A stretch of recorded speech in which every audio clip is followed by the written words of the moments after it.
The rise of AI in the legal industry. The legal industry is undergoing a major transformation. This is due to advancements in artificial intelligence.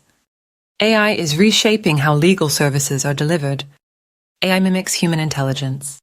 It performs tasks like understanding and reasoning. In law, AI reviews documents and conducts research. McKinsey reports that 23% of a lawyer's tasks could be automated. Legal tech startups are speeding up AI adoption. AI improves contract analysis accuracy. It predicts case outcomes better. This raises questions about the future role of lawyers. Chatbots mimic human conversations. They handle simple tasks and client interactions. They can manage numerous inquiries at once.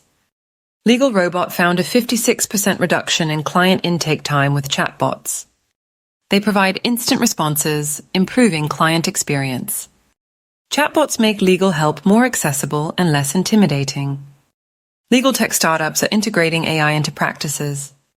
DoNotPay is the world's first robot lawyer. It saved users over $3 million in legal fees in 2021.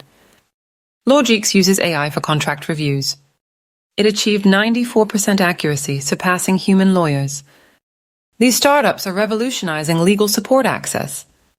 AI makes legal services cost-effective. It reduces time spent on document reviews. AI increases accessibility with 24/7 availability. Chatbots enhance client experience with immediate feedback. They eliminate waiting during office hours. AI raises ethical concerns. Issues of accuracy and accountability arise. Chatbots may struggle with complex cases. Traditional firms fear losing personal touch. Resistance to change is a challenge. Balancing AI with human insight is crucial. Baker Hostetler uses Ross Intelligence for research. It reduces research time significantly. Clifford Chance developed Chancery Lane with ThoughtWorks. It improves contract review precision. These cases show successful AI integration. AI will complement human skills, not replace them. By 2025, AI could save law firms $30 billion. Legal services will focus on strategic judgment. Lawyers should embrace change and continuous learning. AI tools will support better client service. The legal field will thrive with innovation and insight.